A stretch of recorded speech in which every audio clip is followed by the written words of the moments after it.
liberty in America is under assault. We no longer live in a reality that includes property rights. We're no longer the kings of our own castle. We no longer enjoy the true benefit. Instead, we're negotiating our rights with our own government. This isn't how our country was founded. And I'll be live. These aren't the ideas of our founders. This is very exciting. It's time to seize back our country. This is the Liberty Hour, where these important issues will be discussed for the sake of America's future. With a cigar in one hand and a copy of the Constitution in the other, here's your host, Sean Thompson. This is the Liberty Hour podcast, 312-642-5600. And much like the podcast, I was late today as well. Is this going to stop soon? We got 7 more seconds of this. I like this song. It's fine. Where's the thing? You're telling me to lower it. It's fine. So today, I got up a little late. I'm sure some of you. There has to be another person other than me. That's not why the show is late, however. But we all have that little groggy feeling. If you care to participate in the show, 312-642-5600. Now, I could play the Karnak card from the Liberty Hour on Sunday night, where myself and Macbeth predicted that the Republicans would be the one who infringe on the Second Amendment. And sure as a union break, here they are. But instead, I could also take the low road and talk about the Dow Jones. But there's a complexity there that loses the Trump supporter, because these are mainly people who have been brainwashed to think that the stock market is a reflection of the country, when that's not the case. That never was the case, really, before George Bush. It was one of the indicators, but it wasn't the top indicator. It may have been a leading indicator, but that was before all of the specifically targeted credit. That was before the ability for investment banks to not put their orders before open outcry system. See, ironically, what they told you was progress when they pulled back the open outcry system and they put it behind closed doors was the beginning of the end of a free market or of a market with any transparency. Because if you don't think Goldman Sachs and Merrill Lynch and the major investment hedge funds are on the phone with each other, pushing this market where they want to be, you're at a certain level of naivete that I'm wasting my breath on you when I talk about the market. See, there was a law before 2005 that these banks could not initiate their positions on a computer. They had to expose it to, at the time, various traders and pits around the world.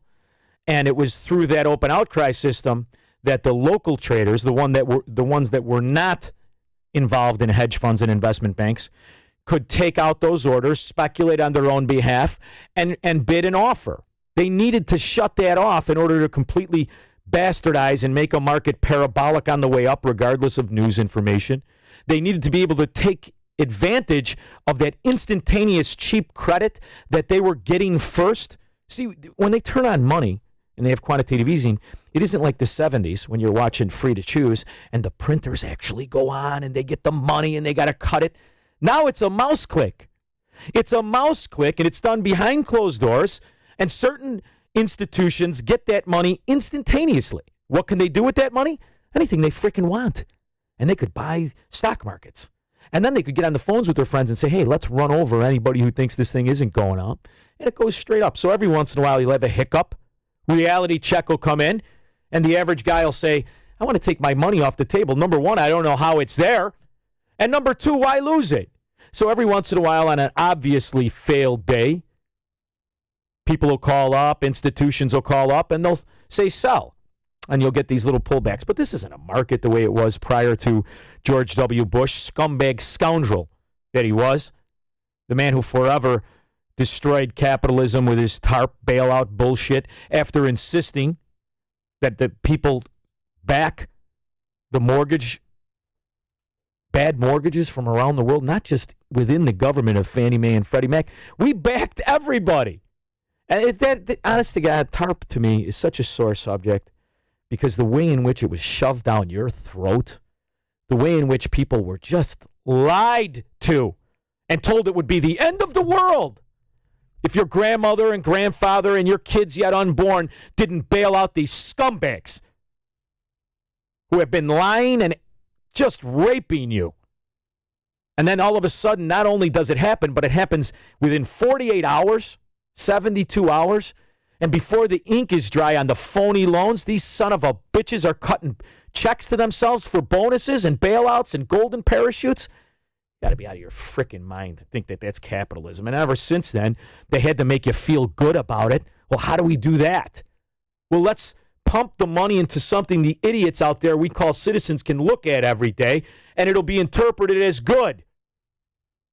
That's why one of the attractive things about the Western Avenue car salesman Trump was he spent the bulk of his election year as he was running talking about how fake the unemployment numbers, talking about how fake the economy was. He rallies all the people who instinctively know that. Then he gets in, he sends that freaking cartoon character Spicer out. Now those numbers aren't fake. He actually had the balls to say that during a press conference. Go on YouTube for yourselves and look it up if you think I'm lying to you.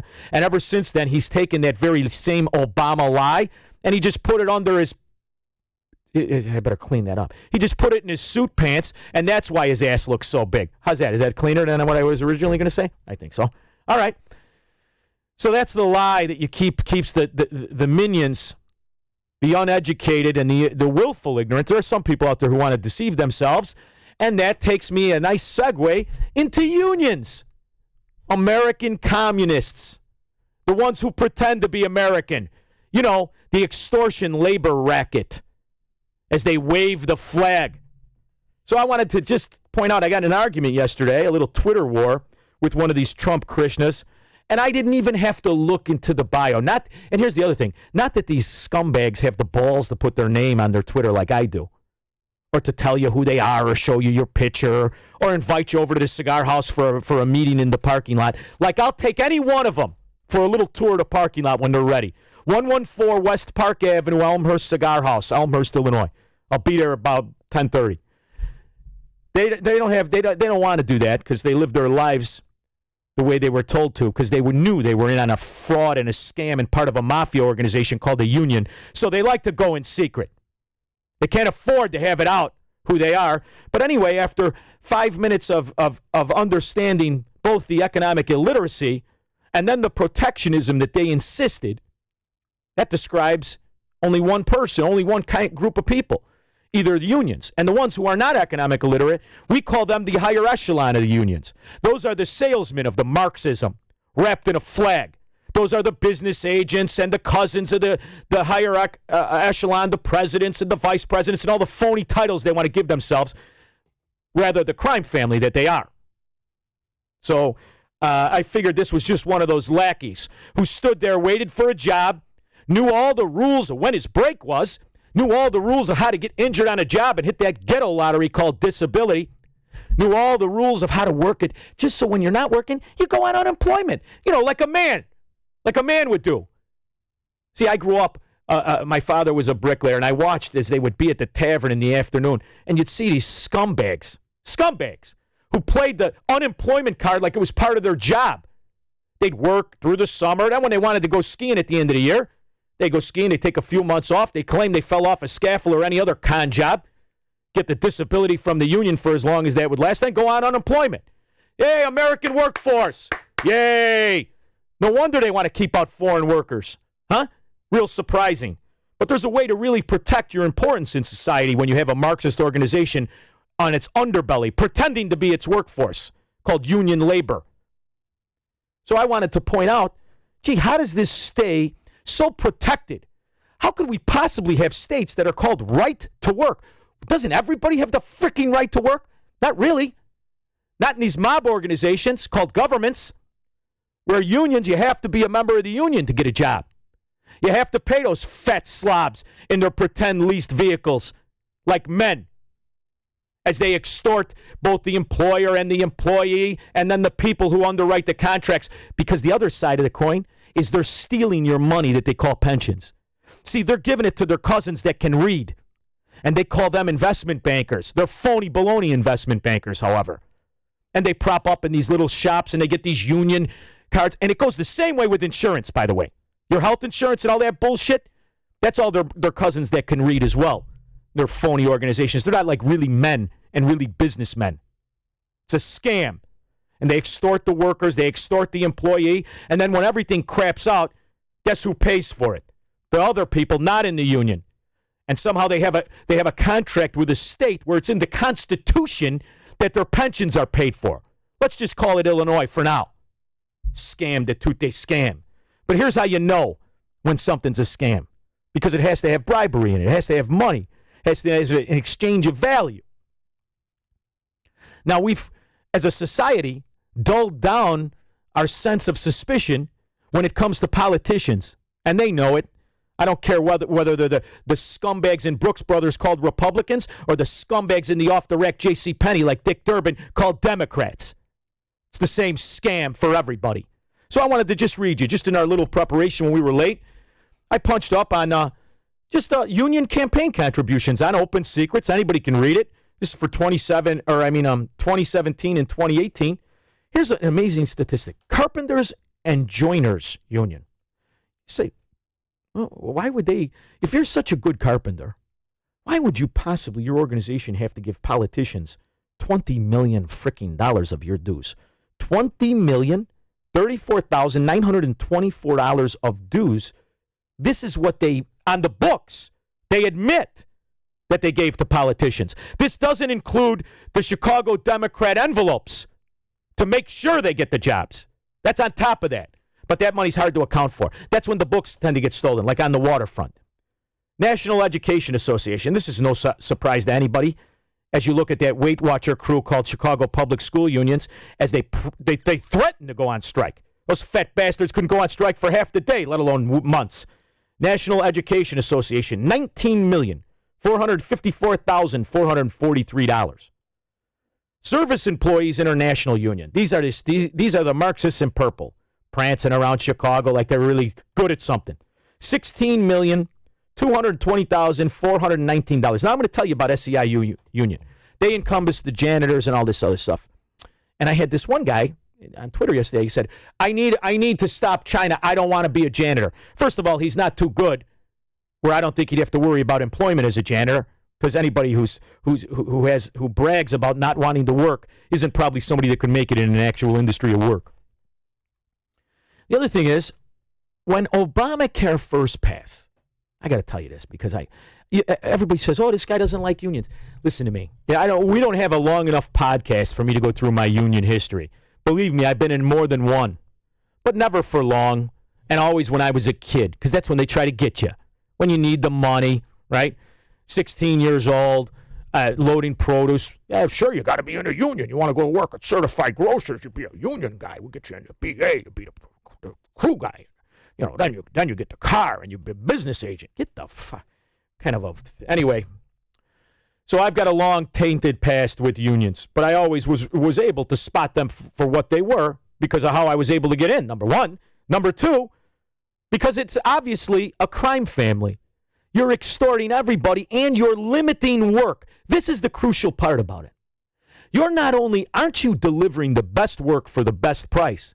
You're actually preventing the best work, and you're instructing your good workers not to work hard. And how could you have an industry where there were no standout workers? How could it be that anybody that belongs in this union, they are based on what exactly? Where is the top pay? And what does the top worker look like? And how come he never really outworks that pace? Because it's not based on ability. It's based on restraint and threat and extortion, like every mafia. Unions, they lie to themselves, but they know it in the tavern at the end of the day. They pretend they're the brotherhood. You're not a brotherhood, you're a mob. The good news is you're easily worked around. There isn't a person with an IQ over 70 that only hires union workers. You know when they hire union workers? When they're threatened to. Who are they threatened by? It isn't those fat pigs in their lawn chairs eating barbecue out front of the works job. It's the politicians who threaten to hold up the permits, send in the investigators, find out how they can not give you occupancy laws. The only way this crime organization works is because they pay the politicians to use their licensing and power over the citizens. It's the perfect crime. And that's why you have these numbers. SEIU, 16,220,419. So I got distracted. I want to tell you about when when Obamacare first kicked in. Very good friend of mine, construction guy, contractor, typical body, right?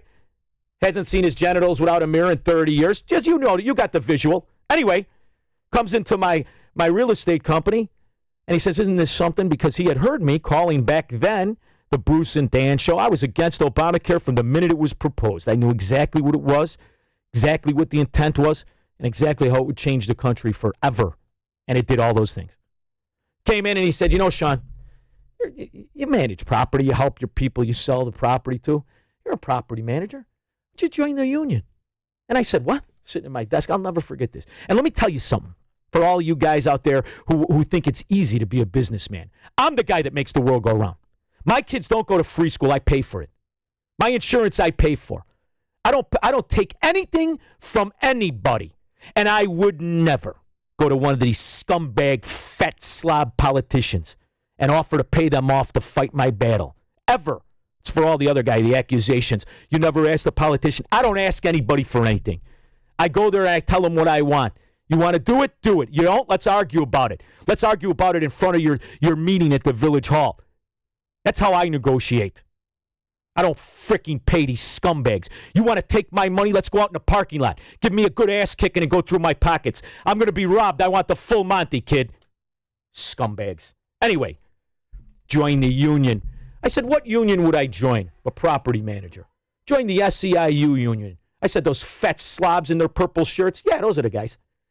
I said, why would I join the union? Well, they got their insurance through them. Once you're in the union, you get your insurance through them. Really? How do you? But I'm just a lowly manager. No, you just pay your dues. You pay your dues and you save yourself. At that time, it was half of my insurance premium. I said, but I only got myself. You know, I contract. Yeah, that's a property manager, and you can be in the union. Now, how the hell does that work in this massive new usurpation of my freedom called Obamacare? How does it work? And the reality is because there was a carve-out in it. Because of all of this freaking bribery, we pretend our campaign contributions. Labor union. Laborers. You know the guys. $10 million. Thank you. $10 million. $866,926,000 from the laborers union to politicians. Now, sure, I could take the Republican stance of, hey, you give 90% of it to Democrats. Well, who aligns more with the Communist Party than a Democrat? That may only make sense. And then they buy off what Republicans they can. That's not the problem. The problem is you have unions buying law. They're not contributing to campaigns. They're buying law. I mean, how stupid are you if you think this is a campaign contribution? Because they like the guy. Oh, I like him. He's a real nice, honorable guy. After all, he only buys union-made products. You think that's what's going on here? How stupid you have to be. International Brotherhood of Electrical Workers. This is my favorite. These guys, they think they're the neurosurgeons of labor. What do they contribute? Oh, they're $7 million and change. All right, that's fair enough. Communications Workers of America. That's a peculiar union. You wouldn't think that'd be a union. $6 million. United Steel Workers. See, now they couldn't handle the competition. So they hired the right guys, mainly Lighthouser. Lighthouser was an attorney for the steel. They paid $4 million with the lowest workforce, losing their ability to compete in the open market because their products sucked, and their union labor was 5 times what it should be. But their breaks were on time. They almost put a nail in that moron mob organization called the Steelworker Union. $4 million they give. AFL-CIO. It's all part of the SEIU. They're at $3.5 million. They look like they got a bargain. National Air Traffic Controllers. You know the one that we pretend Reagan broke up? Yeah, they're $3 million, $3.1 million. American Federation of Government Employees, $3 million. Now, why would you only give $3 million? You got the best gig out of all these other chumps. You got the best gig in town because you have absolutely no competition, and you get those guaranteed phony payoff balloon payments that the same people who are for unions, they pretend to hate the golden parachutes the executives give. How stupid? That's how you know how stupid a Democrat is. I hate those Wall Street monsters with their golden parachutes. What's a frickin' government pension? idiot. All right, so now we had to load some audio, and I found one. I wanted to get the audio that was relevant to the scenario. So now that Fox News has scrubbed all of the Larry Kudlow and Steve Moore audio from when Barack Obama was president, now that the White House has scrubbed all of the audio from Trump, where he's advocating his dear friendship with Bill Clinton, I had to go back to a Fox News business station, and I found one. Our union's bad. This was done in Barack Obama's second to last year. And after he won, after he went away and Trump won, those same unions, they shifted their support from the Duchess of Chafington, Hillary Clinton, and they gave it to the other Dutch of Chafington, Donald Trump. Duke. There you go. Duke of Chafington. I gotta clean that up a little bit. Thank God it's a podcast. Anyway, why? Why would they shift their support in mid-election from the Duchess to the Duke? And now you see this tariff. Pretend war with China. Because these tariffs that everyone thinks are going on China, they're going on everybody. He's extorting every country that dare offer value to the American citizen via freedom of trade. Because the unions can't afford the competition. Just like the government employee can't afford the competition. That's what's going on here, dummies. Now pay attention, because he'll be gone. These laws will be in place. The devastation to your kids and your wallet and the economy will last forever. Can you recoup it? Maybe. But who's going to do it? The one who's going to beat the Duke of Chafington? I don't think so. So back when Republicans would watch Fox and they would pretend to be capitalists. Let's hear a report from then, because I don't want to watch the new Fox where the mind of a conscious of a conservative is that half a fruit Lou Dobbs with his auburn hair. Unions claim that they maintain America's middle class, but are they actually killing jobs? Tonight on the Fox News Channel, Lou Dobbs takes a look at the effect unions have on the American workforce, and Rich Edson joins us now with a preview. Rich. Well, Dennis, we looked at the numbers, spoke with businesses and unions, and asked whether organized labor is helping or hurting America's job market.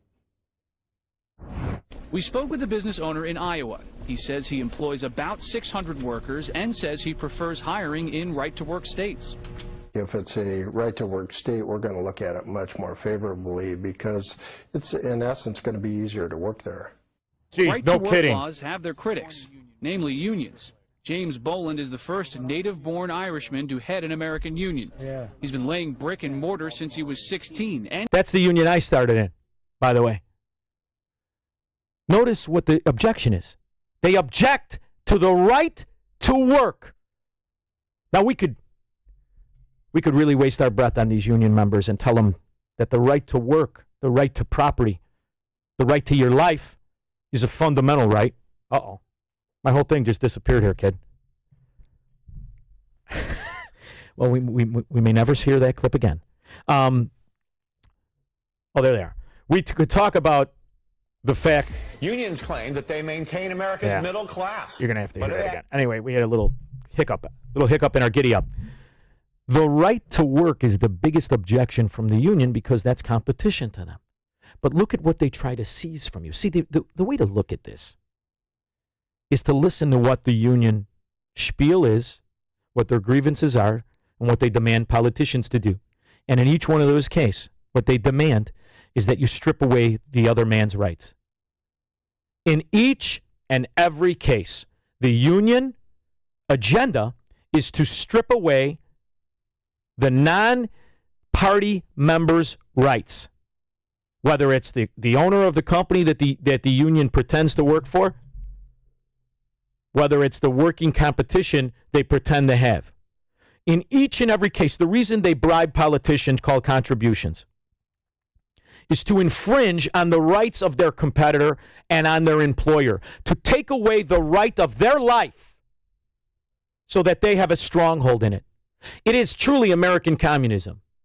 And anybody who pretends they're a member of it because they want to produce and be efficient and have the best work ethic, they're not only lying to you, they probably have bought their own bullshit.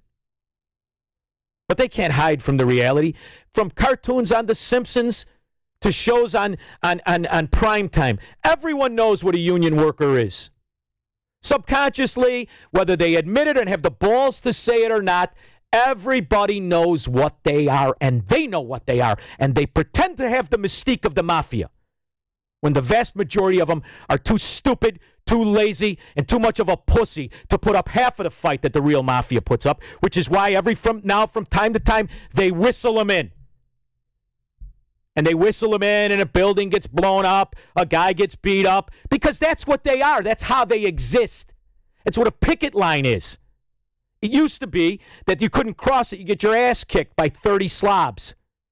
Now laws came in and said you can't touch them. So now they put up a rat, and they put their fat slobs in front of it to intimidate the workers, in particular if they're foreign workers. That's what this whole thing is about.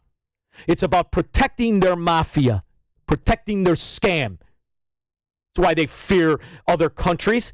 That's why they fear other workers. If their product was so superior, wouldn't they win anyway?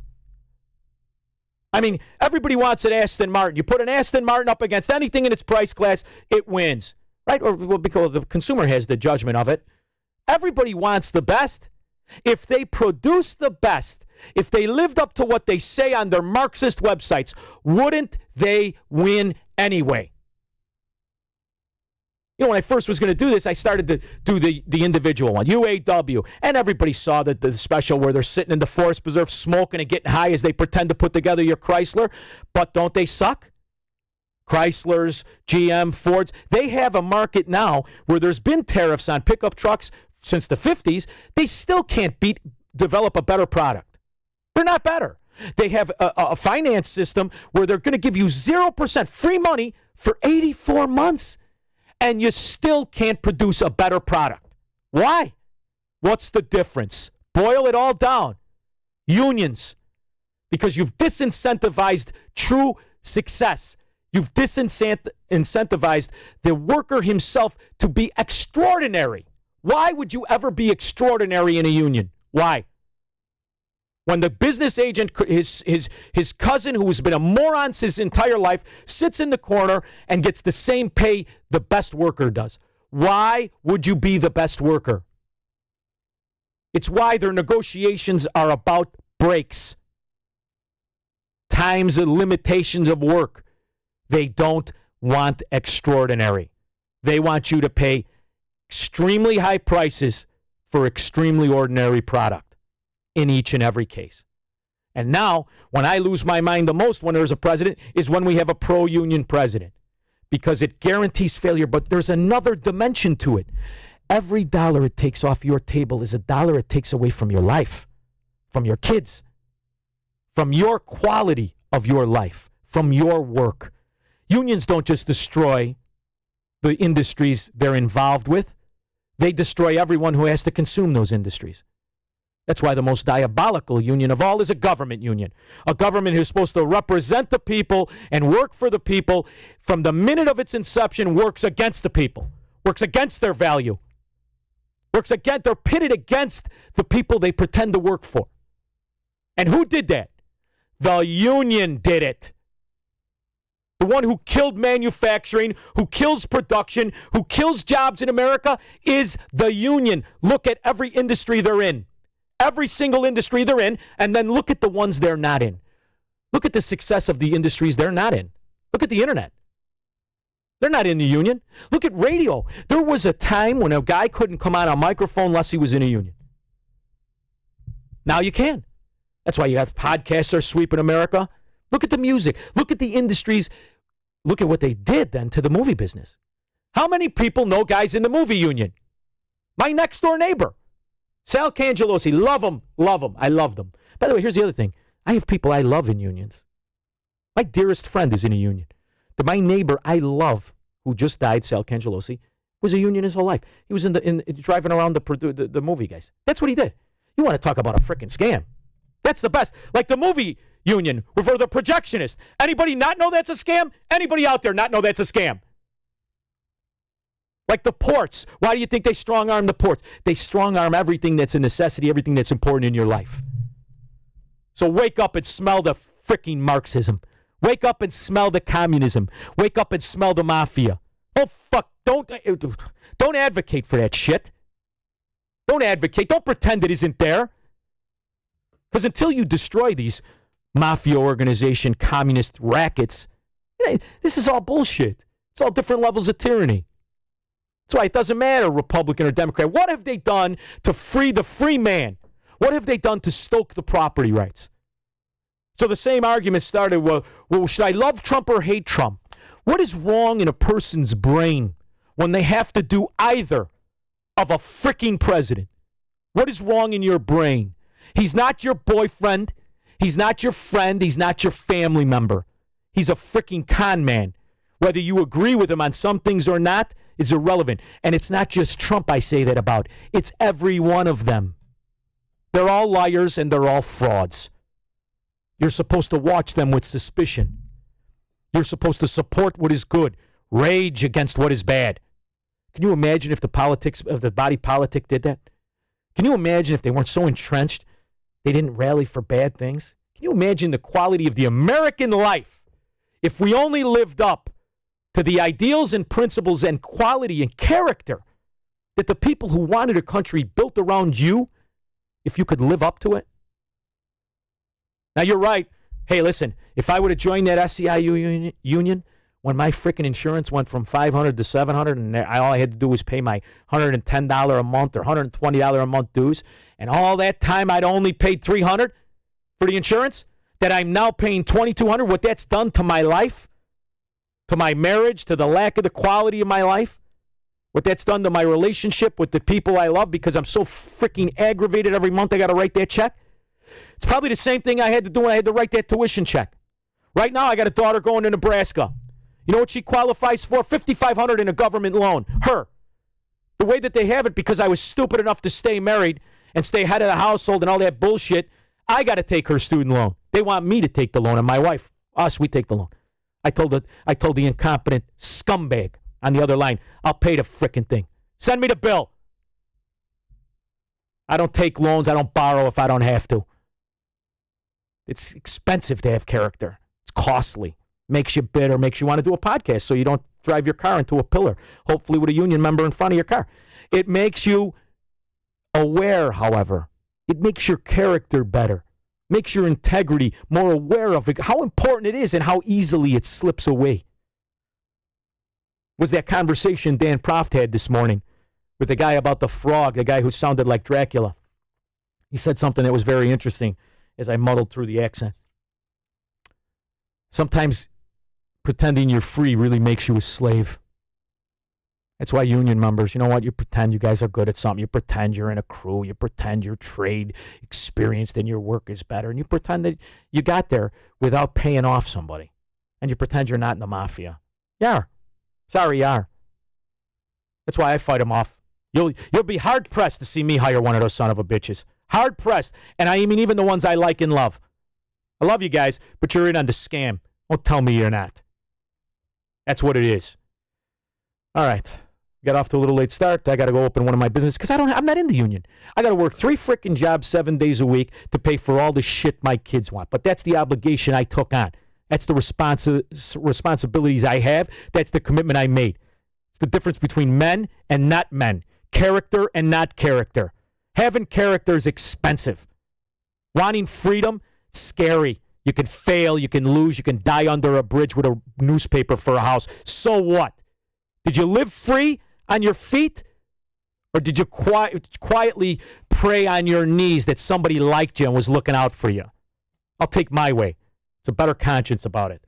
All right, kids, I don't know what happened to my thing here. We got the... All right, listen, I'm going to hit a button. Not quite sure if it's the right one. I want to thank you so much for listening. Liberty in America is under assault. We no longer live in a reality that includes property rights. We're no longer the kings of our own castle. We no longer enjoy the true benefits of capitalism. Instead, we're negotiating our rights with our own government. This isn't how our country was founded. These aren't the ideas of our founders. It's time to seize back our country.